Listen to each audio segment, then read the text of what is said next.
Masechet Eruvin, Daf Zayin, on va commencer à la 10e ligne.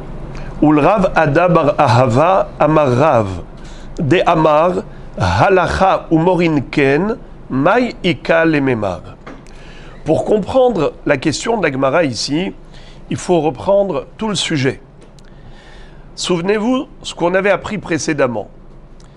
Il y avait une fois, dans la ville de Nehardea, un Mavoy Akoum. Qu'est-ce que ça veut dire un Mavoy Akoum? Un Mavoy qui était en forme de U. Donc il avait deux entrées qui donnaient sur le Reshut Arabim. On pouvait rentrer d'un côté et ensuite on pouvait faire tout le tour du Mavoy en forme de U et on ressortait de l'autre côté du Reshut Arabim. Alors, la question était de savoir comment cachériser ce Mavoy. C'est-à-dire comment faire en sorte que l'on puisse transporter à l'intérieur pendant Shabbat. Sachant qu'il existe deux sortes de Mavoy. Mavoy Satoum, ce qu'on appelle Enom et Foulash, un Mavoy qui est une impasse sans issue, qui a trois côtés fermés. C'est ouvert que du quatrième côté. Pour cela, c'est facile. Comment est-ce qu'on rend cachère ce Mavoy pour transporter dedans Shabbat? Eh bien, on met à l'entrée soit un lehi, soit une kora, ou un poteau vertical, soit une barre horizontale. C'est ce qu'on a vu dans la Mishnah. Deuxième cas de figure, c'est un Mavoy qui est Mefoulash. Mavoy Mefoulash, c'est-à-dire un Mavoy qui est ouvert de part en part. Des deux côtés du Mavoy, d'une extrémité à l'autre, eh bien, ça donne sur le Reshut Arabim. Du Reshut Arabim, on rentre dans le Mavoy et on va dans le Khatser, et du Khatser, on va aux maisons. Comment peut-on faire pour cachériser un tel Mavoy qui est totalement ouvert, mais foulash? Eh bien, on avait vu une marloquette. Il y avait une triple opinion, celle de Tanakama, qui disait que d'un côté du Mavoy, il faut faire une tsurat à Petah. C'est-à-dire qu'on va installer là-bas deux poteaux et un linteau, un encadrement de porte. Tsurat à Petah. Ce Tsurat à Petah permet de considérer ce côté ouvert comme fermé. Car Tsurat à Petah, c'est comme une mechitza fermée. Très bien. Et après, de l'autre côté, qu'est-ce que je mets? Pareil, comme pour un Mavoy Satoum, soit lehi, soit kora. Donc, Tsurat à Petah dans une entrée et lehi au kora de l'autre côté. Mais il y avait ensuite Hanania. Hanania, lui, nous a cité deux opinions, Bet Shammai et Bet Hillel. Bet Shammai sont extrêmement mahmirim et ils exigent de mettre des dlatot. Des dlatot, regardez comment Hanania nous dit cela. Hanania Omer Bet Shammai omrim ose delet mikan ve delet mikan ou ksheu yotse venichnas noel. C'est-à-dire qu'il faut mettre une porte dans une entrée, une porte dans l'autre entrée, et à chaque fois qu'on sort vers le Reshut Arabim ou on rentre dans le Mavoy, il faut ouvrir la porte, la refermer. Il faut maintenir le Mavoy fermé avec ses portes. Sinon, d'après Bet Shammai, on ne peut pas transporter dans ce Mavoy pendant Shabbat. Ou Bet Hillel omrim, ose delet mikan, velehi vekora mikan. Bet Hillel avait dit, nous on fait un compromis. Certes, on ne se suffit pas de Tsurat à Petah, on exige d'un côté une délette, une porte, vraiment une porte, mais on n'a pas besoin de fermer cette porte. Il faut juste qu'elle soit là. Et potentiellement, puisqu'on peut la fermer, c'est comme si elle est déjà fermée. Et à partir de ce moment-là, c'est comme si c'était un Mavoy Satoum. Quand on a un Mavoy Satoum, qu'est-ce qu'on fait quand il y a trois côtés fermés? Eh bien, de l'autre côté, lehi au kora. Voilà les trois opinions que nous avions vues. La halakha, elle était comme qui? Comme Tanakama ou bien comme Bet Hillel selon Hanania. Eh bien, c'était une marloquette entre Rav et Shmuel. Rav disait halacha ketanakama et Shmuel disait halacha kehanania. Je vous lis. Itmar, Rav Amar hilcheta ketanakama ou Shmuel Amar hilcheta kehanania. Donc, c'est clair que Rav qui a dit halacha ketanakama est plus cool, plus tolérant que Shmuel. Car Shmuel nous dit halacha kehanania qui, selon Beth Hillel, exige carrément une délette d'un côté. Alors que Rav va être Mekil, il va dire halacha ketanakama qui n'exige que Tsurat HaPetach, mais pas de délette. Très bien. Ça, c'est en ce qui concerne le Mavoy Mefoulash. Un Mavoy qui est droit et qui est ouvert des deux côtés et qui donne des deux côtés sur Reshut Arabim. Rav et Mekil, Shmuel et Mahmir. Maintenant, il y a une autre mahloket entre Rav ou Shmuel où on retrouve l'inverse. C'est Shmuel qui est Mekil, qui est tolérant, et Rav qui est Mahmir. C'est à propos du Mavoy Akoum. Un Mavoy qui est Mefoulash, mais qui est Akoum. Un Mavoy comme un L, en forme d'angle droit. Un L. Alors, il est Mefoulash, c'est-à-dire qu'il est ouvert de part en part et qui donne sur le Reshut Arabim. Mais lorsque tu te tiens devant l'entrée du Mavoy et que tu regardes en face, tu ne vois pas en face de toi un Reshut Arabim. Tu vois en face de toi une fermeture. Quand tu avances, et tu vois que non, c'est ouvert, il y a un angle droit. Tu continues, eh bien tu vas sortir de l'autre côté, tu vas sortir dans le Reshut Arabim. Alors il est Mefoulash, mais Akoum. Ouvert, mais tordu, angle droit.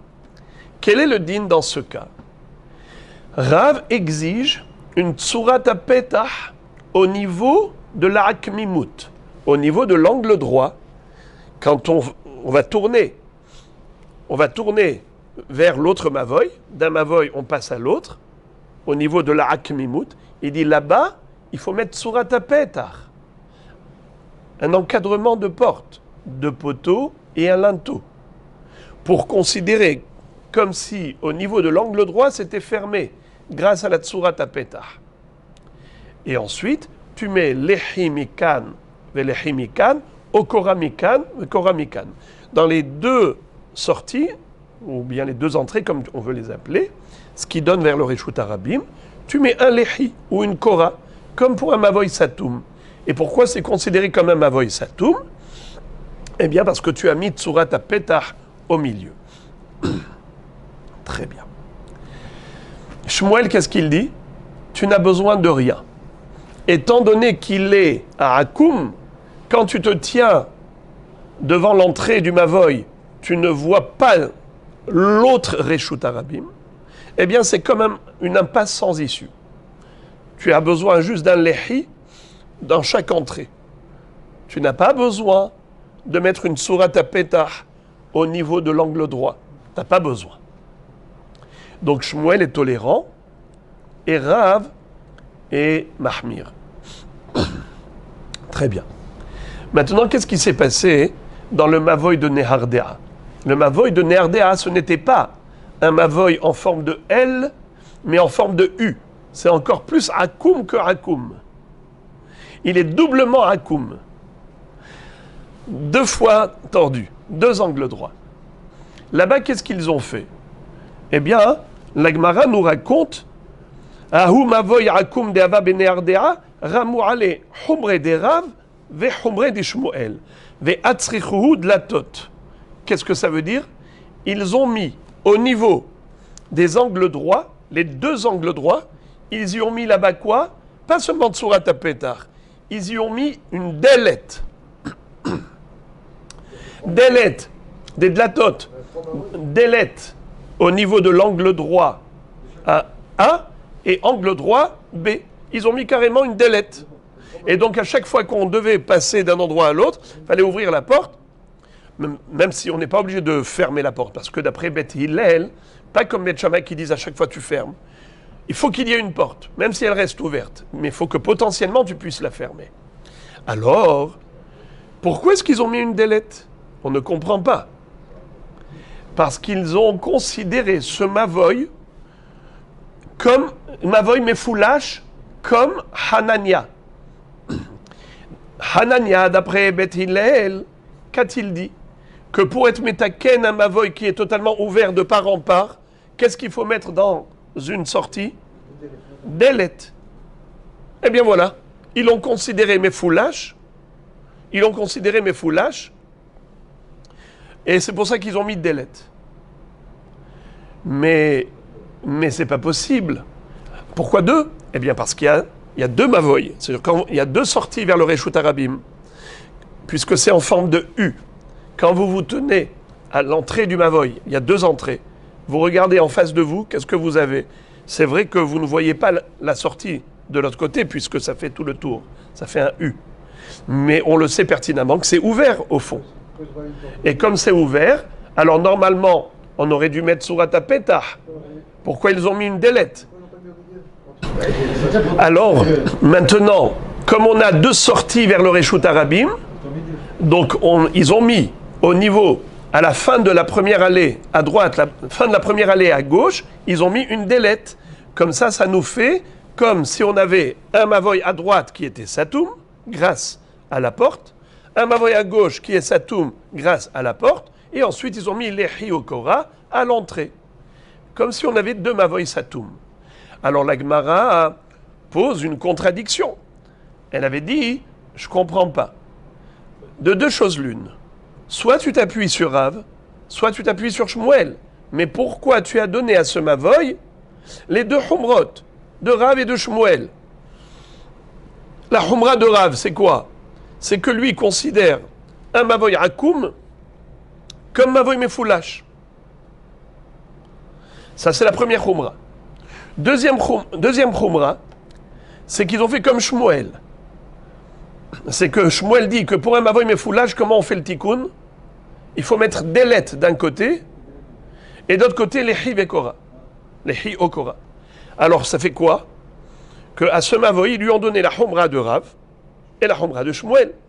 La Gemara dit, c'est paradoxal. Parce que si tu suis Rav, en quelque sorte, tu n'aurais pas dû avoir besoin de faire une chose pareille. Tu aurais pu te suffire de quoi? Juste d'un Tsurat Petah. À l'angle, tu aurais pu te suffire d'un Tsurat Petah. Puisque nous voyons que Rav, qu'est-ce qu'il a dit à propos d'un mavoy akoum? Il a dit, tu lui mets Tsurat Petah. Qui est-ce qui a dit qu'il faut mettre une délette dans un mavoy mefoulash? C'est Shmuel. Alors non, du coup on a été...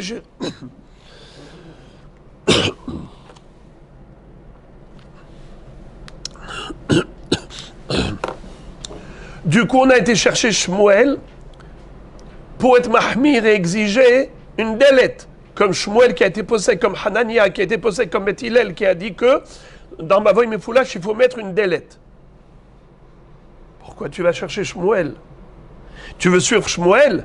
D'accord, alors viens, on va suivre Shmuel. Shmuel, qu'est-ce qu'il dit à propos d'un Mavoy Akoum? On n'a besoin d'aucun tikkun. Alors ne mets rien. Dans les deux angles droits de ce Mavoy en U, d'après Shmuel, tu n'as besoin de rien. Si déjà, quand il est Akoum, comme un L, n'a besoin de rien, à plus forte raison, Akoum comme un U, comme deux L, encore plus qu'il n'a besoin de rien du tout. Alors, Mimanavchar. Et la Gemara a répondu, et je vous rappelle sur quoi la Gemara s'est appuyée pour dire que ce n'est pas normal d'être mahmir comme les deux. La Gemara s'est appuyée sur cette braïta qui disait que celui qui veut faire comme Beth Hillel, il peut faire, celui qui veut faire comme Beth Shammai, il peut le faire. Avant que la Bat Kol ait proclamé que la halacha est comme Beth Hillel, alors Beth Shammai et Beth Hillel étaient équivalents. Et la personne pouvait choisir d'être possède soit comme Beth Shammai, soit comme Beth Hillel. Et la braïta disait, mais ne fais pas comme les deux. Si tu fais comme les coulottes des deux, ça veut dire que tu vas chercher la coula de l'un, et après tu vas chercher les coulottes de l'autre. Tu prends que les coulottes, c'est un rachat. Celui qui prend toutes les humrot, c'est quelqu'un de ksil, de bête, de sot insensé, il va chercher que les humrot. Qu'est-ce qu'il va chercher que les difficultés? Ou bien tu choisis Bet Shammai tout le temps, kekulehon ve kehumrehon, soit tu choisis Bet Hillel tout le temps, kekulehon ve kehumrehon, c'est-à-dire kula et humra, ou de l'un ou de l'autre, mais pas toutes les humrot. Alors là, pourquoi Nehardea? Ils ont appliqué à ce mavoy toutes les humrot, la humra de Rav et la humra de Shmuel. Alors que si on ne suivait que Rav, alors on aurait pu se suffire de Tsurat HaPetah dans les deux entrées. Pas Delet Mikan ve Delet Mikan. Juste Tsurat HaPetah Mikan ou Mikan. Et si tu suis Shmuel, eh bien tu n'avais besoin de rien du tout. Or là, qu'est-ce qu'ils ont fait? Ils ont exigé Delet Mikan ve Delet Mikan parce qu'ils ont tenu compte de la Humra de Rav à propos de Mavoy Mefoulash. Et ils ont tenu compte, à propos de Mavoy Akoum, ils ont tenu compte de la Humra de Rav à propos de Mavoy Akoum et la Humra de Shmuel à propos de Mavoy Mefoulash. Là, c'est une révision que je fais maintenant pour arriver à la suite. La première réponse de la Gemara, c'est qu'en réalité, c'est pas qu'ils ont fait comme la Humra de Rav et de Shmuel. Ils ont été mahmir comme Rav. Ils ont été possèdés comme Rav. Seulement, Rav lui-même a dit que halacha ve'en morinken. Bien que théoriquement, Rav pense que la halacha est comme Tanakama, qui est mekil et se suffit d'une tsurat HaPetah à l'entrée du mavoy mefoulash, tsurat HaPetah mikan ve'lehi mikan. Bien que Rav a été possède la kula comme ça, mais c'est que dans la théorie. Mais les ma'aseh, dans la pratique, concrètement, il dit qu'il faut être mahmir comme Hanania, qui a été possède comme Bet Hillel, qui exige une delet mikan, velehi okora mikan. Voilà donc la première réponse de la Gemara. Pourquoi Nehardea? On a été mahmir sur le mavoy qui était doublement rakoum, en forme de U. Et on a mis delet dans l'angle droit et delet dans l'autre angle droit. Eh bien, c'est pas parce qu'ils ont fait la humra de Rav et de Shmuel, ils ont fait la humra que de Rav. Et Rav lui-même a été mahmir, puisqu'il a dit halacha ve'en morinken. Première réponse. Et c'est là que nous commençons le daf zayin. Ul Rav ada bar ahava amar Rav. De amar halacha u morinken mai ikalememar. Rav Ada bar Ahava a dit au nom de Rav que ce n'est pas seulement une halacha théorique, mais c'est une halacha pratique. C'est-à-dire que halacha elle est comme Tanakama, dans le sens où on n'a pas besoin de mettre une délette, on n'a pas besoin de mettre une porte, comme Hanania a dit au nom de Beth Hillel. C'est trop de humra d'aller chercher à mettre des portes là-bas. Non, non, non. Juste tu mets un encadrement, Tsurat HaPetah, 2 poteaux, un linteau, is very good. Très bien. Alors dans ce cas-là, la question revient à la case départ. Pourquoi donc, dans la ville de Nehardea, les Chachamim là-bas ont exigé de mettre dans ce Mavoy Akoum delet d'un côté, delet de l'autre? Pourquoi faire? Réponse. Amar Rav Shizvi, ki lo avdinan ki humre de betre, echa de satre ahadade, kegon shidra ve gulgolet. Be'emet, ils ont fait comme Rav ou Shmuel.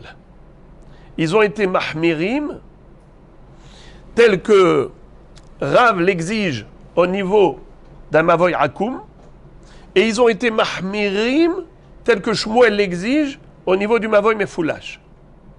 Donc ils ont pris 2 humrot. Ah, alors on s'était demandé, mais quelqu'un qui est mahmir, comme Bet Shammai et Bet Hillel, il prend toutes les humrot, c'est un ksil, c'est un imbécile. C'est-à-dire que il est idiot d'aller chercher que des Khumrot. Il faut l'équilibre. Ou bien tu prends le Rav comme référence, ce Rav comme référence, tu prends toutes ces coulottes, toutes ces Khumrot. Ou bien tu prends ce Rav comme référence, tu prends toutes ces coulottes, ces Khumrot. Mais tu ne vas pas chercher toutes les Khumrot de l'un et de l'autre, comme tu ne vas pas chercher toutes les coulottes de l'un et de l'autre. Eh bien, la Gemara dit c'est faux. Tu n'as pas compris. Quand est-ce qu'on dit que on n'est pas mahmir comme les deux rabbanim? C'est lorsque les Khumrot, elles sont auto-contradictoires. Comme on le verra dans quelques secondes, un cas de figure où il y a une auto-contradiction des Khumrot. Mais lorsque les deux Khumrot, elles ne sont pas contradictoires, ça veut dire ce sont deux débats différents. Il y a eu deux discussions, deux questions, deux sujets qui n'ont rien à voir l'un avec l'autre. Rav ou Shmuel, ils ont discuté à propos de Mavoy Mefoulash. Rav ou Shmuel ont discuté à propos de Mavoy Akoum. Ça n'a rien à voir. Ce sont deux débats totalement distincts. Par concours de circonstances, tu t'es retrouvé dans un Mavoy Akoum qui était doublement Akoum. Par concours de circonstances, tu te retrouves avec un Mavoy Mefoulash et Akoum. Et là maintenant, qu'est-ce qui se passe? Tu as une marloquette de Rav ou Shmuel dans ce domaine, marloquette de Rav ou Shmuel à propos d'un autre sujet. Et maintenant, qu'est-ce que tu as fait? Tu as été mahmir tout le temps. Une fois, tu étais mahmir comme Rav, dans ce sujet. Et une fois, tu étais mahmir comme Shmuel, dans l'autre sujet. Il n'y a pas de problème. Tu peux aller chercher toutes les Khumrot. Il n'y a aucun problème. On ne va pas te traiter d'idiot. Ce n'est pas un idiot, celui qui va chercher toutes les Khumrot. Quand est-ce que c'est de l'idiotie? Que dans la mesure où dans le même sujet c'est contradictoire. Et on va voir tout de suite.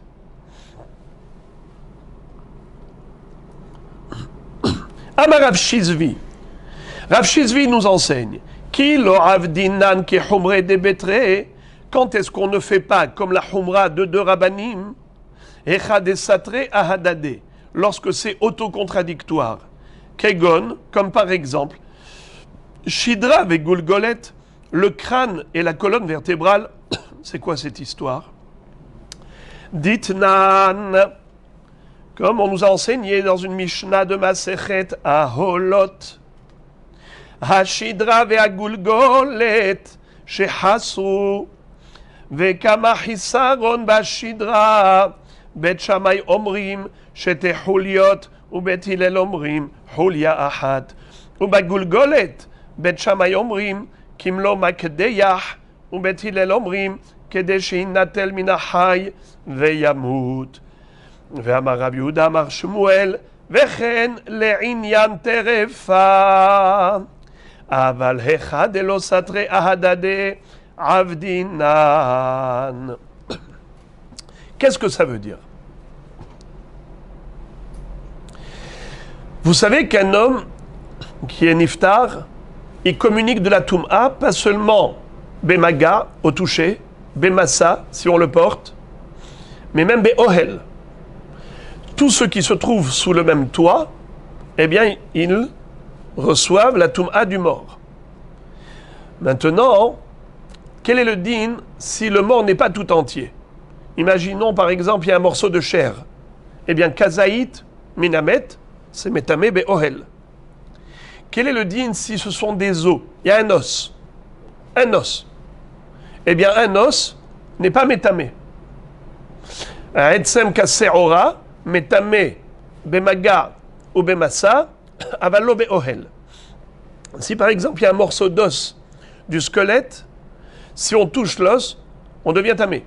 Si on le porte dans un sachet, même sans le toucher, on devient tamé. Mais est-ce qu'il communique de la toum'a au niveau du toit, du ohel? Non. Combien faut-il qu'il y ait des os pour que ce squelette soit métamé, qui communique de la toum'at ohel? Alors, soit rov binyan, soit rov minyan, soit la majorité du nombre d'os, du nombre de membres, Par exemple, il y a combien de membres dans le corps humain? 248. La moitié, c'est 124. Eh bien, 125 os, c'est le rov. 125. Ou bien, même si ce n'est pas 125 os différents, si on a juste le crâne et la colonne vertébrale, ça s'appelle rov binyan. La majorité du squelette, c'est le tronc de l'homme avec son crâne, c'est le ikar. C'est le rov du binyan, de la construction de la silhouette. Eh bien, s'il y a shidra avec gulgolet, il y a tumat ohel. La tum'a du mort, elle est communiquée, et en effet, tout le monde peut contracter tumat ohel par rapport à cela. Quel est le din maintenant si cette boîte crânienne avait subi une détérioration, ou bien la colonne vertébrale avait subi une détérioration? Est-ce qu'il va y avoir Tum'at Ohel, oui ou non? Alors on va voir que la mahloket entre Bet Shammai et Bet Hillel, elle est justement celle-là, de savoir qu'est-ce qui s'appelle réduction de la colonne vertébrale ou réduction de la boîte crânienne pour dire que désormais il n'y a plus de Tum'at Ohel. Mahloket, Bet Shammai, Bet Hillel. Selon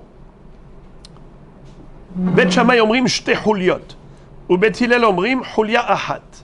D'après Bet Shammai, si on a retiré 2 vertèbres, si 2 vertèbres de la colonne vertébrale ont été retirées du squelette, eh bien on n'a plus le rov binyan. Il n'y a plus de tumat ohel. Mais s'il n'y a eu qu'une seule vertèbre qui a été retirée, ça continue d'être considéré comme étant rov binyan, et donc il y a tumat ohel. Tandis que Bet Hillel vont dire non. Bet Hillel vont dire même une seule vertèbre qui a été retirée du squelette, de la colonne vertébrale, de la shidra, gamarnu. Ce n'est plus une shidra complète, il n'y a plus de tumat ohel. C'est comme des os. Tu touches, tu es tamé, tu soulèves, tu es tamé, mais il n'y a pas de tumat ohel. Pourquoi? Parce qu'il n'y a plus le rov binyan, il manque une vertèbre.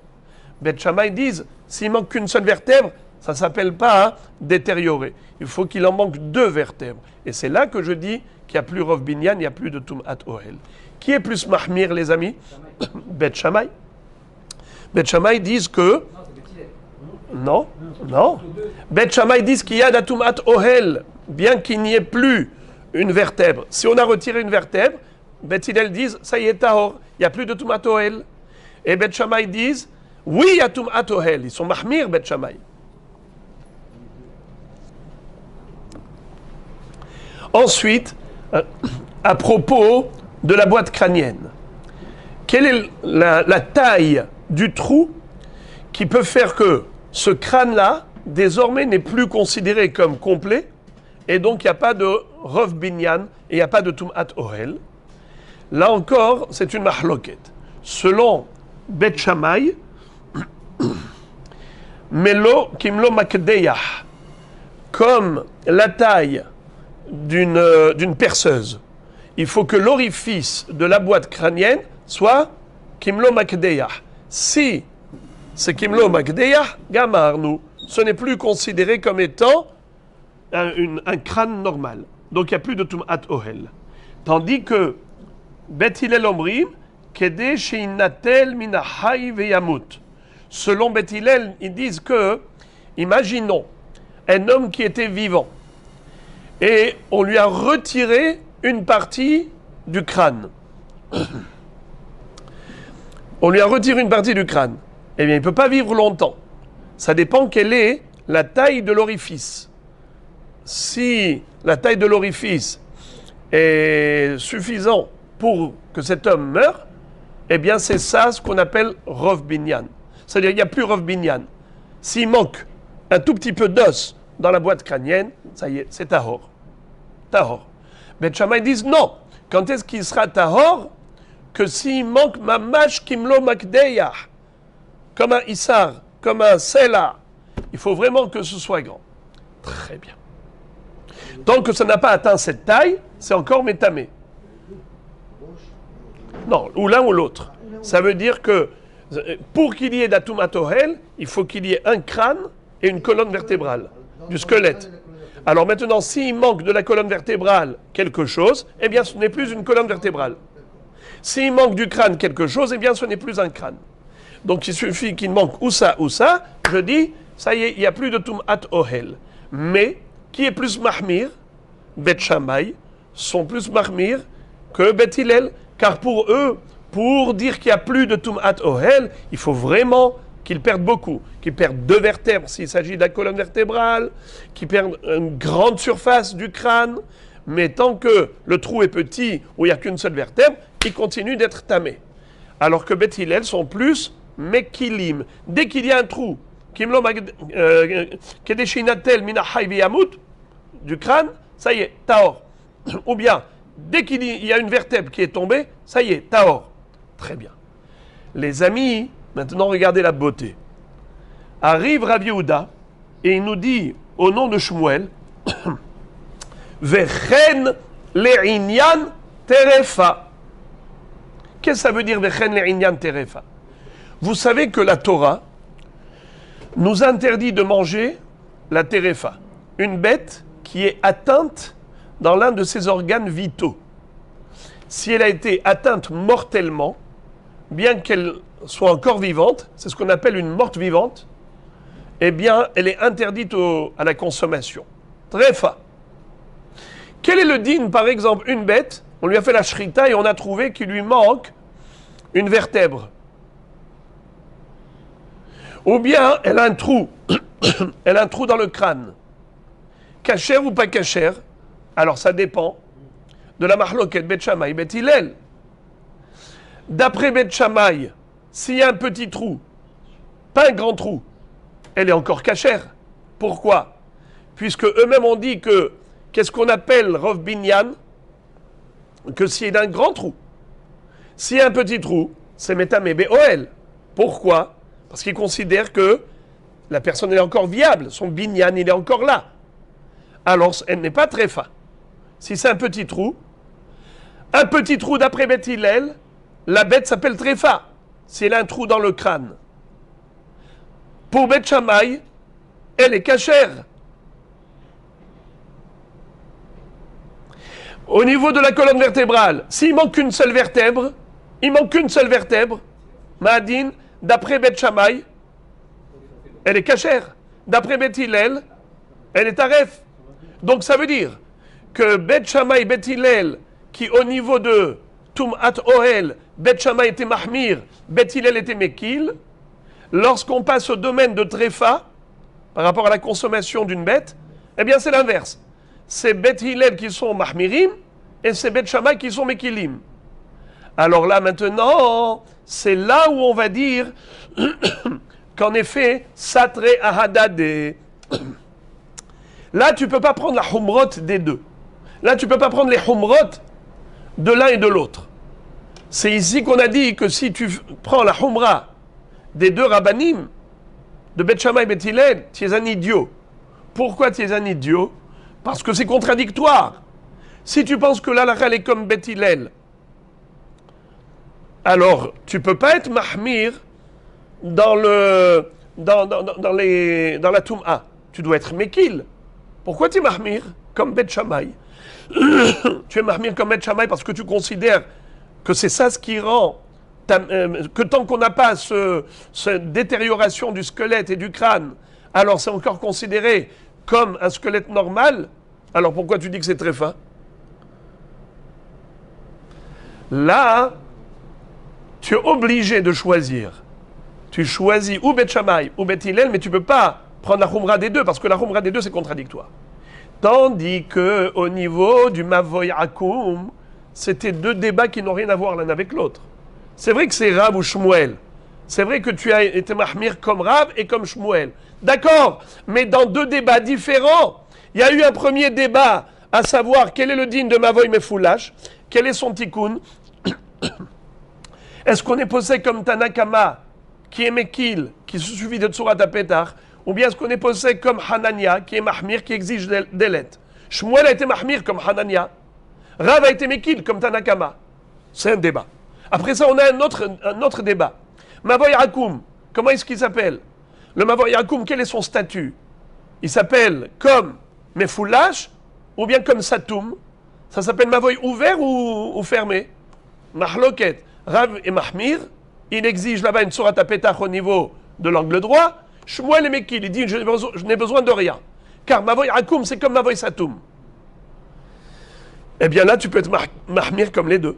Car ce sont deux débats différents. Un jour, tu es posé comme Rav, les Ahmir. Un jour, tu es posé comme Shmuel, les Ahmir. Car ce sont deux mahloquettes différents. C'est pas parce qu'ici, tu as été posé comme Rav, la Kula, que tu es obligé d'être posé aussi dans une autre mahloquette comme Rav la Kula. Ma kesher. Los atre ahadade. Ton comportement n'est pas autocontradictoire.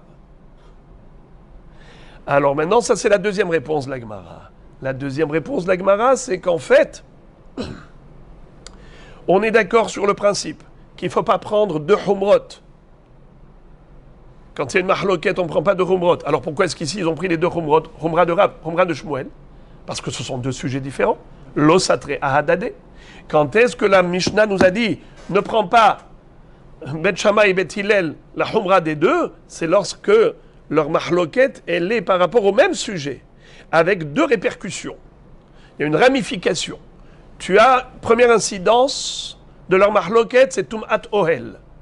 Deuxième incidence, c'est Trefa, par rapport au squelette. Alors, ce sont deux incidences. Alors, mais Manavchar, puisque tout cela, Trefa et Ohel, c'est la conséquence d'un statut. Alors, tu ne peux pas dire que par rapport à Trefa, je lui donne ce statut comme Bet Shammai, et par rapport à Ohel, je lui donne le statut de Bet Shammai, et par rapport à Trefa, je lui donne le statut de Bet Hillel. C'est pas possible. Très bien. La Gemara rebondit là-dessus et elle dit, même cela n'est pas sûr. Je vais te démontrer qu'il y avait une fois une mahloquette entre Bet Shammai et Bet Hillel, et Rabbi Akiva a fait une humra comme les deux, comme Bet Shammai, comme Bet Hillel, et pourtant c'était contradictoire. C'était paradoxal.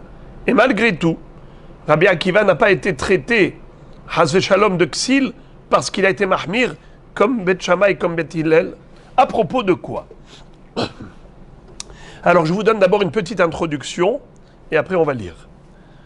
Vous savez que pendant les 6 années agricoles entre une Shemitah et l'autre, puisque la Shemitah c'est toujours la 7e année, donc après la Shemitah où on n'avait pas le droit de travailler la terre, on retrouve le droit de travailler la terre après la Shemitah, pendant 6 ans, jusqu'à la future Shemitah. Ces 6 années agricoles sont réparties en 2 par rapport à la mitzvah des prélèvements. On a plusieurs prélèvements. La terouma que l'on doit prélever et qu'on donne au Kohen. Maaser Rishon, la dîme, au Lévi. Une deuxième dîme, Maaser Sheni, ce sont des fruits qui sont sacrés, que l'on doit manger à Yerushalayim. Maintenant, ça dépend des années. Parfois, le Maaser Sheni est remplacé par le Maaser Ani. Au lieu de monter les fruits à Jérusalem et de les manger là-bas, eh bien, il faut plutôt les donner aux Aniim. Ça n'a pas de Kedusha. C'est juste un Maaser Ani. Tu donnes la deuxième dîme aux pauvres. Quelles sont les années de Maaser Sheni et les années de Maaser Ani? Eh bien, la 3e année et la 6e. 3 et 6, c'est Maaser Ani à la place de Maaser Sheni. Alors, répétons. 1, 2, 3. Les 2 premières années, c'est Maaser Rishon et Maaser Sheni. 3e année, Maaser Rishon et Maaser Ani. 4, 5, 6. La 4 et la 5e année, Maaser Rishon, Maaser Sheni. 6e année, Maaser Ani. Ok. Alors maintenant, quel est le din si j'ai cueilli un etrog entre le 1er Shevat et le 15 Shevat? par rapport aux fruits qui poussent sur un arbre. Qu'est-ce qui détermine la limite d'une année agricole? Eh bien, c'est Tu Bishvat. Nahon, Tu Bishvat, Rosh Hashanah, la Ilanot. C'est le nouvel an des arbres. Par rapport à quoi c'est le nouvel an des arbres? Eh bien, par rapport au Maaser. L'année précédente, par exemple, c'était Maaser Sheni. Eh bien, maintenant, c'est Maaser Ani. Exemple. Ou bien le contraire. L'année dernière, c'était la 3e année. Maaser Ani. La 4e année, ça va être Maaser Sheni. Donc, Tu Bishvat détermine la frontière entre une année agricole et l'autre. Maintenant, il y a une mahloket entre Bet Shammai et Bet Hillel dans Masechet Rosh Hashanah. Arba'a Rashi Shanim Hem. C'est la première Mishnah de Masechet Rosh Hashanah. Bet Shammai disent que Rosh Hashanah, la Ilanot, c'est pas le 15 Shevat, c'est le Aleph Shevat, Rosh Chodesh Shevat. C'est ça le Rosh Hashanah, la Ilanot. Bet Hillel disent non, c'est le 15 Shevat, Tu Bishvat. Alors, maintenant, quel est le din si par exemple j'ai cueilli un hétrog de l'arbre par exemple le 5 Shevat. Le 5 Shevat. Pour Bet Shammai, tu es déjà dans la nouvelle année. Pour Bet Hillel, tu es encore dans l'ancienne, dans la précédente. Car l'année suivante n'aura lieu qu'à Tu Bishvat. Alors regardez ce qu'on va nous raconter par rapport à Rabbi Akiva. Vous savez ce qu'il a fait Rabbi Akiva? Il a cueilli des hétrogim. Il a cueilli des hétrogim entre Rosh Chodesh Shevat et Tu Bishvat. Vous savez quel maaser il avait fait? 2 maaser. 3 maaser. Maaser Rishon, maaser Sheni et maaser Ani. Imaginons par exemple, l'année précédente c'était maaser Sheni. L'année suivante c'était maaser Ani. Lui, qu'est-ce qu'il a fait? Il a fait la Humra. Il a été Mahmir. Maaser Rishon, c'est normal, puisque les 6 ans avant la Shemitah, on doit faire Maaser Rishon. Mais Maaser Sheni, tu ne fais pas pendant 6 années. Maaser Sheni est remplacé par le Maaser Ani, la 3e et la 6e année. Et voilà maintenant qu'arrive la 3e année, qu'est-ce qu'il fait? Il fait comme la 2e année, comme la 3e. Pourquoi? Parce qu'il avait un safek a priori. Est-ce que la halakha elle est comme Bet Shammai, qui dit que c'est Rosh Chodesh Shevat, qui est la nouvelle année, qui détermine la nouvelle année? Alors il faut donner Maaser Ani, mais peut-être que la halakha elle est comme Bet Hillel, qui disent que c'est Tu Bishvat, donc on est encore dans l'année précédente. Alors Maaser Sheni, il a fait les deux. Mais c'est contradictoire, parce que soit tu considères que Rosh Chodesh Shevat, c'est la nouvelle année, soit Tu Bishvat. Mais ce ne sont pas 2 sujets différents. C'est autocontradictoire. Si tu donnes Maaser Sheni, c'est que tu considères que c'est encore l'année précédente. Alors pourquoi tu donnes Maaser Ani? Si tu donnes Maaser Ani, c'est que tu considères que la halakha elle est comme Bet Shammai qui dit que c'est déjà l'année suivante. Alors pourquoi tu donnes Maaser Sheni comme Bet Hillel?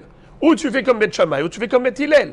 Si tu fais comme Bet Shammai, donc c'est déjà considéré comme la nouvelle année, donne Maaser Ani, mais pas Maaser Sheni. Si tu veux faire comme Bet Hillel, alors donne Maaser Sheni, mais pas Maaser Ani. Pourquoi tu donnes les deux? Tu fais 2 humrot contradictoires. Et on vient de dire que c'est, Chas v'Shalom, de l'idiotie que de faire 2 humrot contradictoires. Lisons tout cela dans le texte. Mativ, Metiv Rav Meshar Shia. Rav Meshar Shia objecte en citant la braïta suivante. Maaseh be Rabbi Akiva. Il était une fois une histoire avec Rabbi Akiva. Sheliket etrog be Ehad Bishvat. Il avait cueilli un etrog, c'était déjà Rosh Chodesh Shevat. Venahagbo Shene Isurin. Il lui a appliqué, à tous ces etrogim les 2 maasrot. Ehad kedivre Bet Shammai, vechad kedivre Bet Hillel. Un maaser comme Bet Shammai qui considère que c'est déjà la nouvelle année, Vehad Kedivre Bet Hillel, qui considère que c'est encore l'année précédente jusqu'à Tou Bishvat. Alors comment se fait-il qu'il s'est comporté de manière contradictoire? Et maintenant la Gemara revient au sujet du Mavoy. On avait vu précédemment la mahloket entre Tanakama et Hanania à propos d'un Mavoy Mefoulash. Qu'est-ce que disait Tanakama? Tsurat HaPetach d'un côté, les Hiyokora de l'autre. Hanania au nom de Beth Hillel, Delet d'un côté et les Hiyokora de l'autre. Yativ Rav Yosef, Kamed et Ravuna. Un jour, Rav Yosef était assis devant Rav Huna.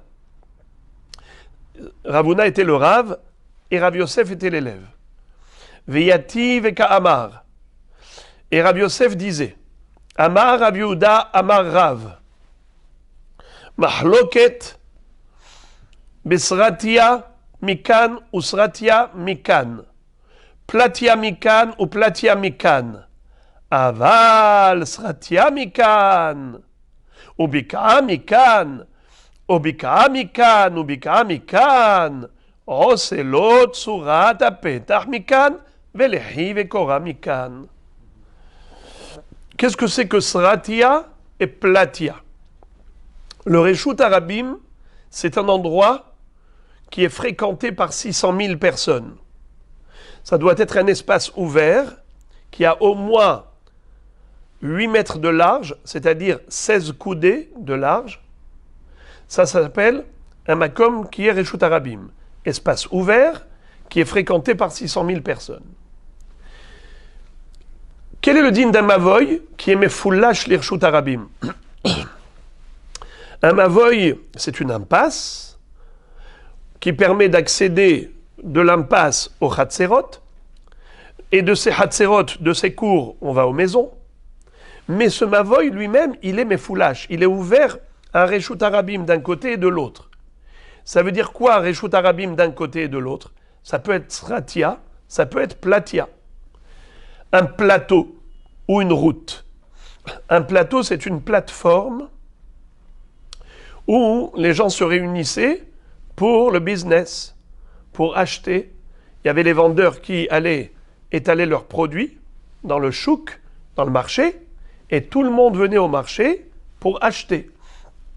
Donc il y avait une forte concentration du Rabbim, Reshut Harabim. Donc les gens étaient là pendant des heures et des heures à acheter. Donc il y a beaucoup de monde. Et Sratia, c'est une route, donc c'est un chemin. Et les gens voyagent, ils marchent. C'est un lieu de circulation. Donc, soit un lieu d'installation pour le marché, soit un lieu de circulation pour la route. Les deux ont un statut de Reshut Harabim. Quelqu'un qui ferait sortir un objet du Reshut Hayachid au Reshut Harabim, Chayav Khatat, il a fait Otsa.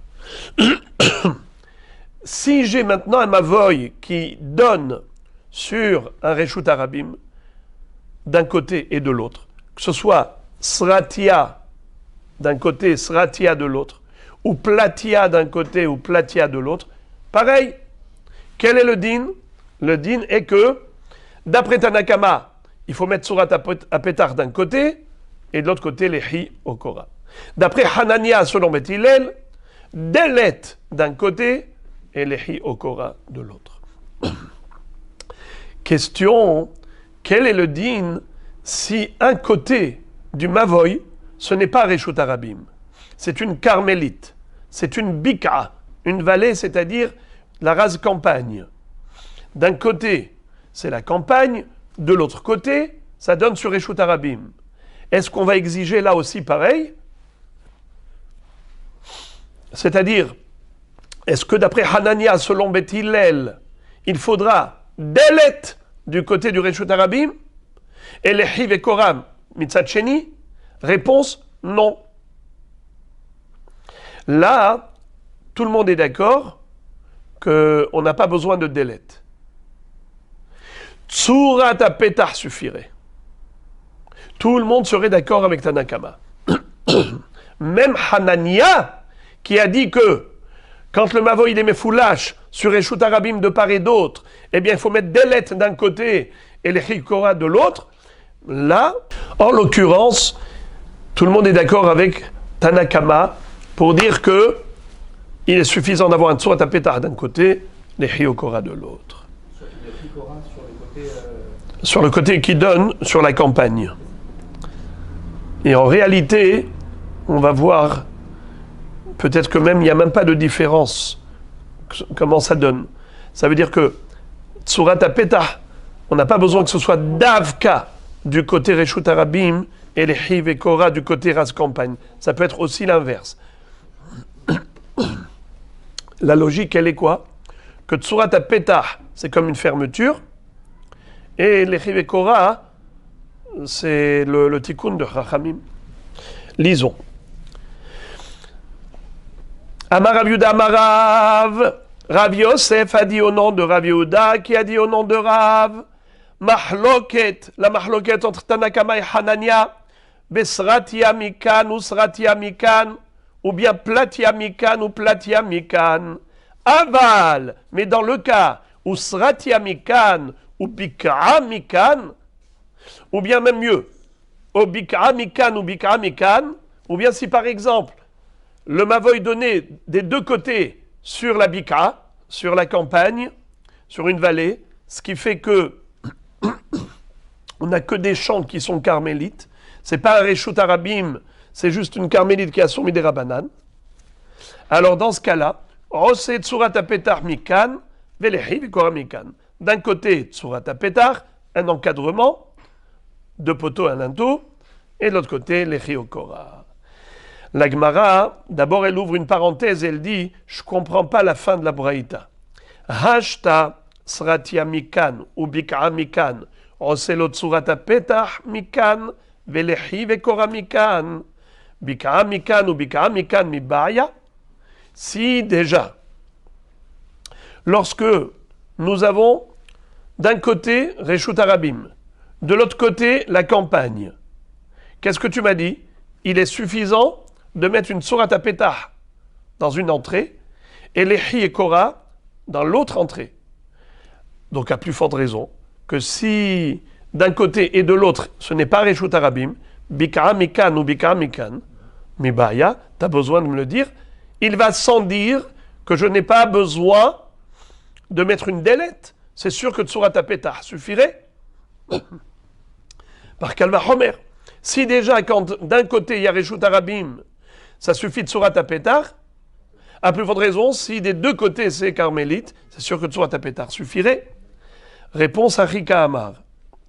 En effet, tu as posé une bonne question et voilà le sens de la Braïta. Sratia Mikan ou Bikra Mikan, Naasa ke Bikra Mikan ou Bikra Mikan.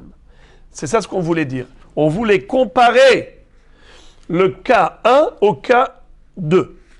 Le cas où il y a un Reshut Arabim d'un côté et Bikra de l'autre, alors on est Mekil et on se suffit de Tsurat HaPetach comme si il y avait Bikra Mikan et Bikra Mikan qui de toute évidence on n'a pas besoin de délette, c'est sûr que Tsurat HaPetach suffirait.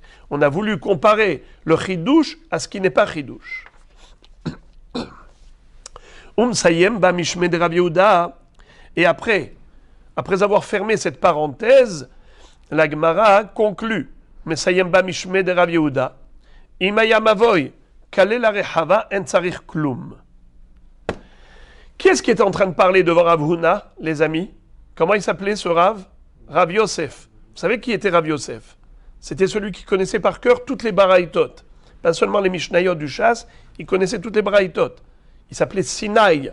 Sinaï Ve'oker Harim. Sinaï, comme Behar Sinaï, on a reçu toute la Torah, il connaissait toute la Torah. Il avait un zikaron incroyable, jusqu'au jour où il est tombé malade et qu'il a eu une amnésie où il a tout oublié. Hein? Après, c'était ses élèves qui lui rappelaient. Alors Rav Yosef, qu'est-ce qu'il est en train de dire? Il dit, le premier hidouche, je l'ai entendu au nom de mon maître, Rav Yehuda, qu'il a entendu au nom de son maître, Rav. Mais le deuxième hidouche que je vais dire maintenant, je l'ai entendu de mon maître Rav Yehuda. Mais je ne sais pas s'il a entendu de Rav ou peut-être de Shmuel, je ne sais pas. Regardez ça. Mesayem ba mishme de Rav Yehuda. Im haya mavoy kale la rehava, eno tzarich klum. Si le mavoy aboutissait sur une rehava, alors il n'y a besoin d'aucun tikkun du côté de la rehava. Ni tsurat petach, ni même lehi, rien du tout. De quoi s'agit-il? C'est quoi rehava? Rehava, c'est une cour qui se trouve derrière les maisons. Il y a deux sortes de cours. En hébreu, la cour qui est devant la maison s'appelle hatzer. Qui est derrière la maison s'appelle rehava. Alors, la cour qui est devant la maison, c'est celle où il y a le plus de circulation. Rehava qui est derrière la maison, c'est pas un endroit qu'on utilise beaucoup. C'est plus un entrepôt. Parce que les gens ne rentrent pas et ne sortent pas de là-bas. Ils sortent de chez eux et ils sortent directement dans le hatzer. Mais la rehava, c'est derrière la maison. Alors, je vais vous montrer cette illustration merveilleuse.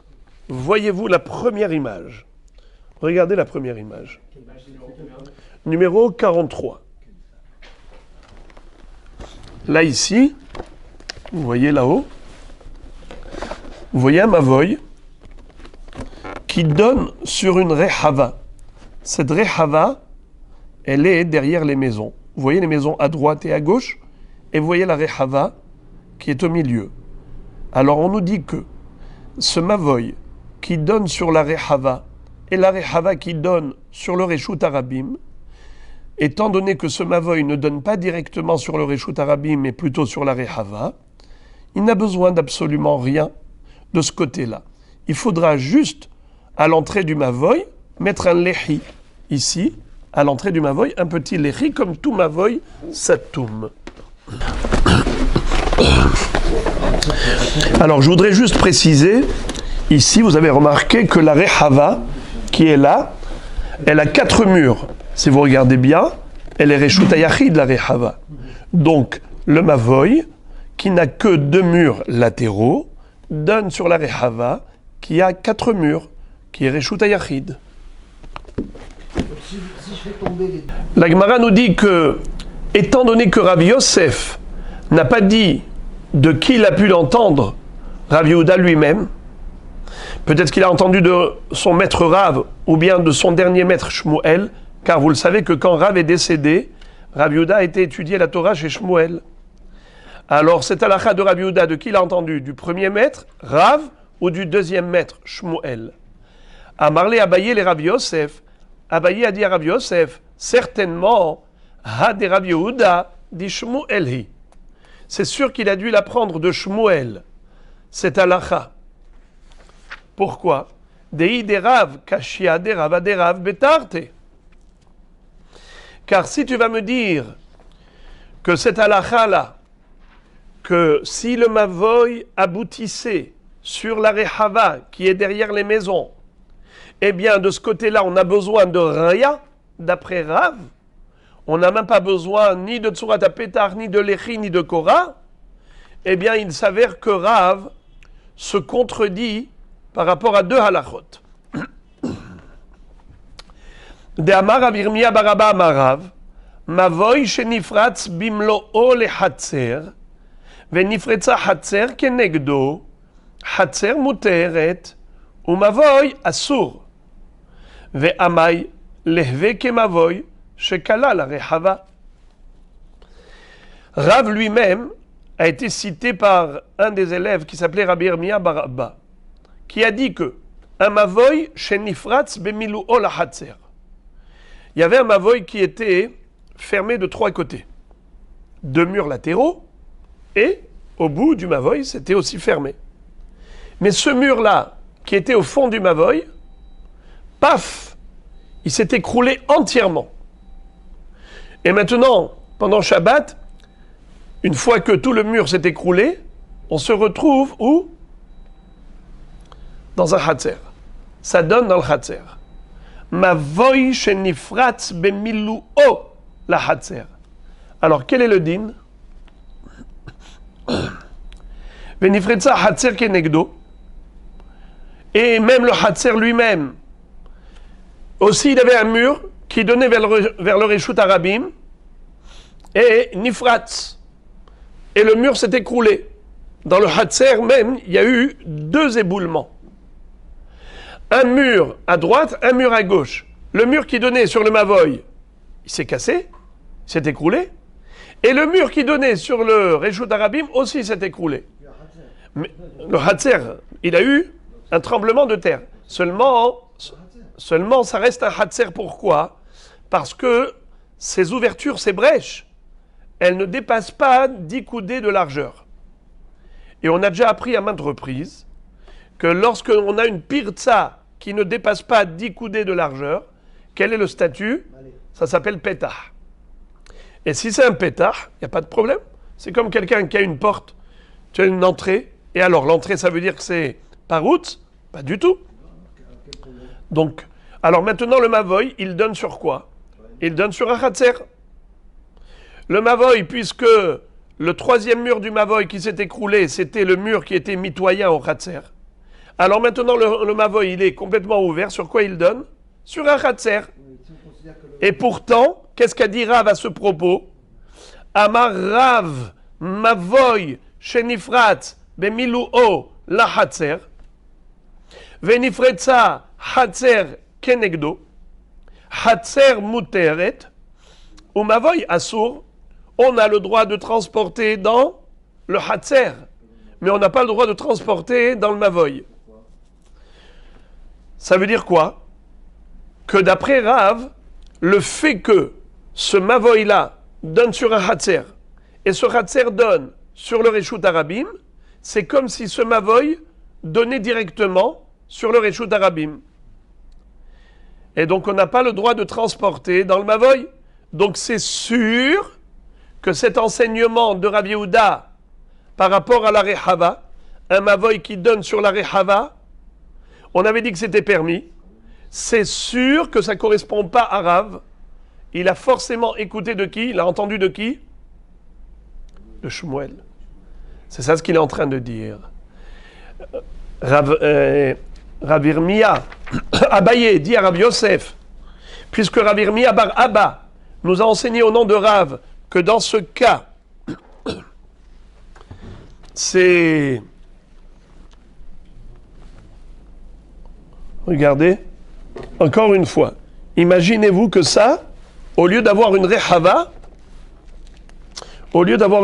c'est pas une rehava, c'est un hatzer.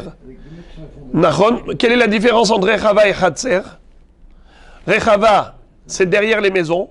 Hatzer, c'est devant les maisons. Ça ne change absolument rien.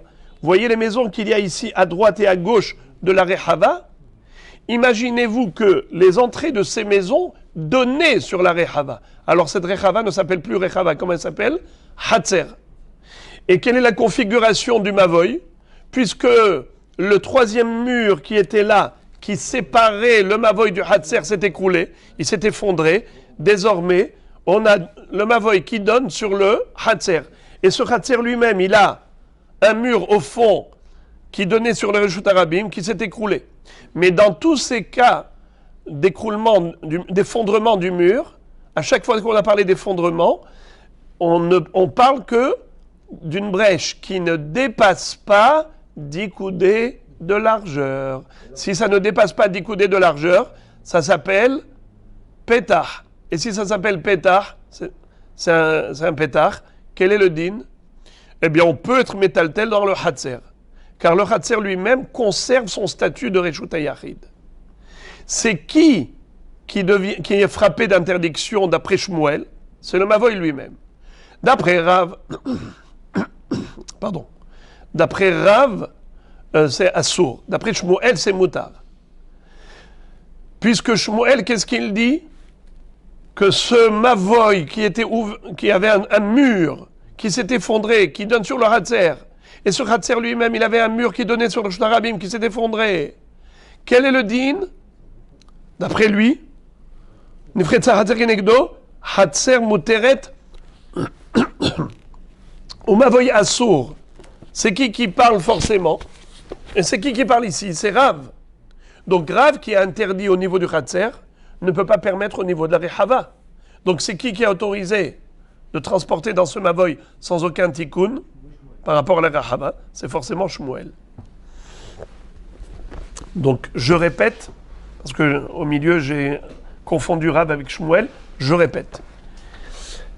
Rabbi Yosef a dit au nom de Rabbi Yehuda, Mavoy chez Nifratz la Rehava, un Mavoy chez Patouach la Rehava. Quel est le din? Bien que la Rehava donne sur Reshut Arabim, on a le droit de transporter dans le Mavoy. Mavoy donne sur la Rehava, Rehava donne sur Reshut Arabim, on a le droit de transporter dans ce Mavoy. Rabbi Yosef dit, c'est sûr que Rabbi Yehuda a entendu cette halakha de Shmuel. C'est sûr qu'il n'a pas entendu de Rav. Car Rabbi Yirmiyah bar Abba dit au nom de Rav que Mavoy chez Nifratz la Chatzer, ve Chatzer chez Nifratz Reshut Arabim, ba Chatzer mutar les taltel, ba Mavoy asur les taltel. Pourquoi on n'a pas le droit de transporter dans le Mavoy? Car le Mavoy il donne sur un Chatzer qui donne sur Reshut Arabim. C'est comme si le Mavoy donnait sur le Reshut Arabim. Voilà. À Marley, il lui a dit, écoute, Rabbi Yosef a dit à Abaye, Anna lo yada Anna. Moi, personnellement, je ne sais pas avec certitude de qui il a entendu. Est-ce qu'il a entendu de Rav ou de Shmuel? Uvda hava bedura de Ravata. Je peux te dire que j'ai entendu une histoire qui a eu lieu dans un village de bergers. Mavoy chez Kala la Rehava Hava. C'était un Mavoy qui donnait sur une Rehava. Et la Rehava était ouverte sur le Reshut Arabim. Ve'ata lekame de Rav Yehuda. Velo atzreche velo mide. On a posé la question à Rav Yehuda. Est-ce qu'il faut faire un tikkun du côté jonction Mavoy Rehava? Il a dit on a besoin de rien. Ve'ikashi amishme de Rav. Teve mishme de Shmuel vela kashi amide. Et si en effet tu as raison de dire que c'est impossible que ce soit Rav qui ait autorisé une chose pareille, car sinon, il se contredirait. Pourquoi est-ce que un Mavoy qui donne sur la Rehava, il permettrait, et un Mavoy qui donne sur le Hatzer, il interdirait? Il n'y a aucune raison de distinguer entre les deux. Puisqu'il n'y a aucune raison d'établir un distinguo entre Rehava et un Hatzer, donc c'est forcément de Shmuel qu'il a entendu, Vela Kashi Amide, et donc en effet, il n'y a aucune contradiction de Rav. Alors on va s'arrêter là pour l'instant.